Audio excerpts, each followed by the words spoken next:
이번 시간에는 우리 개발 기술 환경 파악에 대해서 같이 한번 살펴보도록 하겠습니다. 우리가 앞에서 현행 시스템 파악하는 거 배웠죠? 그렇게 이제 파악된 그 시스템 위에서 우리가 특정 기술 개발을 사용하기 위한 그런 환경을 이제 알아봐야 돼요. 그런 거를 보고 우리가 개발 기술 환경 파악이라고 이제 그렇게 부르는 거예요. 그래서 내가 이제 개발하고자 하는 그 소프트웨어가 있을 거 아니에요. 그 소프트웨어랑 관련된 운영체제가 뭔지, 그리고 데이터베이스 관리 시스템은 뭔지, 그리고 미드웨어 같은 것들을 이제 선정할 때 고려할 사항 같은 것들을 전부 다 기술을 해주고요. 그리고 오픈소스를 만약에 사용한다라고 했을 때 그 오픈소스를 사용할 때 주의할 사항 같은 것들을 전부 다 이제 제시해 주는 거, 그걸 보고 이제 얘기하는 거예요. 그래서 개발 기술 환경에서 파악하고자 하는 게 운영체제, DBMS, 그리고 미드레어, 오픈소스하고 이렇게 이제 네 가지가 있습니다. 자, 그럼 이 네 가지 좀 살펴보자고요. 자, 이제 운영체제예요. 운영체제 그러면 이제 영어로는 OS, 오퍼레이팅 시스템의 약자 써서 OS라고 이제 그렇게 부르는 거고요. 이 운영체제가 뭘 얘기하냐? 여러분들이 컴퓨터를 딱 켰을 때 제일 처음에 뜨는 그 프로그램이요. 여러분들이 지금 현재 컴퓨터 사용하고 있는 컴퓨터를 딱 켰을 때 제일 처음에 뜨는 게 윈도우죠. 그 윈도우가 운영체제예요. 우리 운영체제다 그러면 이제 윈도우만 있는 게 아니에요.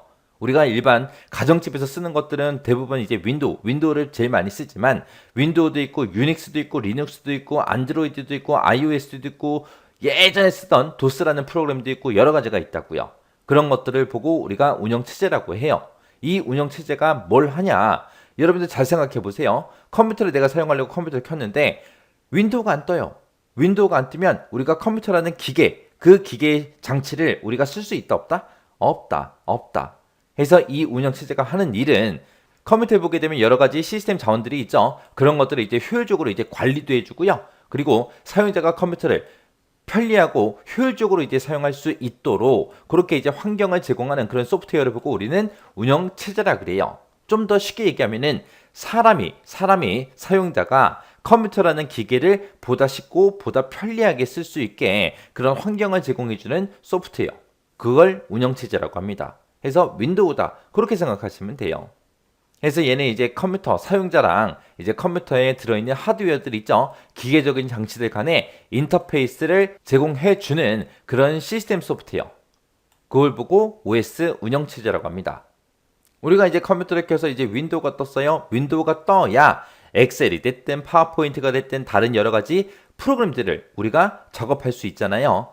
그래서 이 운영체제가 또 해주는 일이 다른 여러 가지 응용 프로그램들이 있죠. 그 응용 프로그램들이 유용하게 이제 작업할 수 있는 그런 환경을 제공해주는 그런 역할도 해줍니다. 그때 이제 운영체제 관련 요구사항 식별할 때 고려할 사항이요. 그때 이제 가용성이라는 것도 있고 성능도 있고 기술 지원도 있고 주변 기기도 있고 구축 비용도 있고 이렇게 이제 5가지가 있습니다. 가용성이라는 건 뭘 얘기하냐? 현재 하고 싶은 그 작업 있죠? 그 작업을 진행할 수 있는지 없는지 따지는 게 가용성이에요. 예를 들어서 나는 사진을 찍고 동영상을 찍고 둘 다 하고 싶어요. 둘 다 하고 싶은데 지금 우리 회사에 있는 거는 옛날 사진기밖에 없어요. 필름 집어넣어서 우리 사진 찍는 옛날 사진기 있죠? 그거밖에 없어요. 그걸 가지고는 우리가 사진은 찍을 수 있지만 동영상은 찍을 수가 있다 없다? 없다. 그러면 이제 가용성이 없다라고 얘기하는 거죠. 그래서 가용성이라는 거는 현재 하고 싶은 작업을 진행할 수 있냐 없냐 따지는 거예요. 그 다음에 이제 성능은 말 그대로 성능이고요. 그 다음에 이제 기술 지원이다라고 하게 되면 우리가 개발에 필요한 그런 매뉴얼들 있죠. 매뉴얼이 됐든 레퍼런스에 관련된 그런 커뮤니티들 그런 것들을 제공하냐 안 하냐. 우리가 이제 뭔가 막혔어요. 뭔가 이제 프로그램, 소프트웨어를 개발하다가 뭔가 막혔을 때 해결 가능한 루트가 얼마나 풍부한지를 따지는 게 우리 기술 지원이요. 우리가 지금 타고 다니는 차 있죠?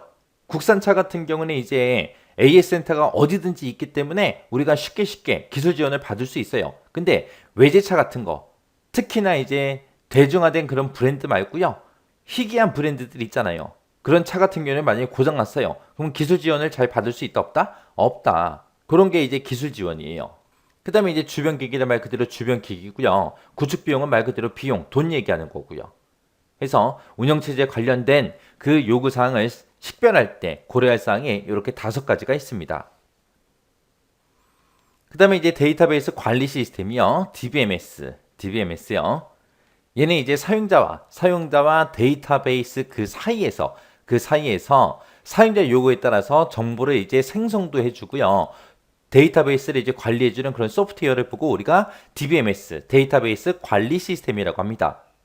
그래서 우리가 뭔가 데이터베이스에 찾을 내용이 있어요. 그럼 검색을 하게 되면 이 DBMS가 찾아주는 거예요.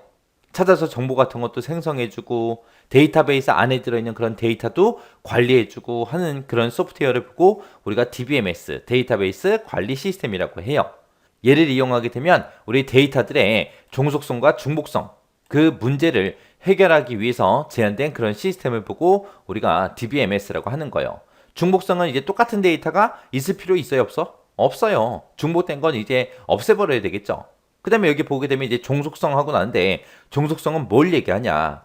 만약에 학교에서 이제 학번이 있어요. 학번을 가지고 이름을 찾을 수 있다, 없다? 있다. 우리가 학번을 가지고는 이름을 찾을 수 있어요. 근데 이름만 가지고는 학번을 찾을 수가 있어요, 없어? 없어요. 왜? 동명이인이 있기 때문에 찾을 수가 없단 말이에요. 그럴 때 이제 이름은 이 학번에 종속한다. 그렇게 이제 얘기하는 거예요. 그래서 그런 종속성하고 중복성 그 문제를 해결하기 위해서 제한된 시스템이 있고요. 그리고 우리가 사용하고 있는 모든 응용 소프트웨어, 응용 프로그램들이 이 데이터베이스를 공용할 수 있게 그렇게 관리해주는 역할도 해줍니다. 그게 이제 DBMS요. 그때 이제 DBMS 관련 요구사항 식별할 때 고려할 사항이요. 그때 이제 뭐 가용성도 있고 성능도 있고 기술 지원도 있고 상호 호환성도 있고 구축 비용도 있고 있어요. 아까 우리 운영체제 관련 요구사항 식별 시 고려할 사항하고 5가지 있었죠. 그거랑 거의 유사하죠. 여기서 이제 바뀐 게 상호 호환성. 요거 이제 하나 바뀐 거예요. 여기서 얘기하는 상호 호환성이라는 건 뭐냐면은 서버하고 클라이언트가 있을 거 아니에요. 그 둘 사이에서 이제 호환이 되냐 안 되냐, 상호 호환성이 있냐 없냐 그거 따지는 거고요. 그리고 여기서 또 따지는 게 백업, 이중화, 서버 이중화가 가능하냐 불가능하냐 그런 거 이제 따지는 거예요. 그게 이제 상호 호환성이요. 그 다음에 이제 웹 애플리케이션 서버요. 요걸 보고 WAS라고 이렇게 불러요. 요 WAS라는 거는 사용자 요구에 따라서 변하는 그런 동적인 컨텐츠를 처리하기 위해서 사용되는 그런 미드레어를 보고 우리가 웹 애플리케이션 서버라고 그렇게 이제 부릅니다. 그래서 WAS가 미드레어. 이 웹 애플리케이션 서버는 뭘 처리한다? 동적인 컨텐츠를 처리하더라.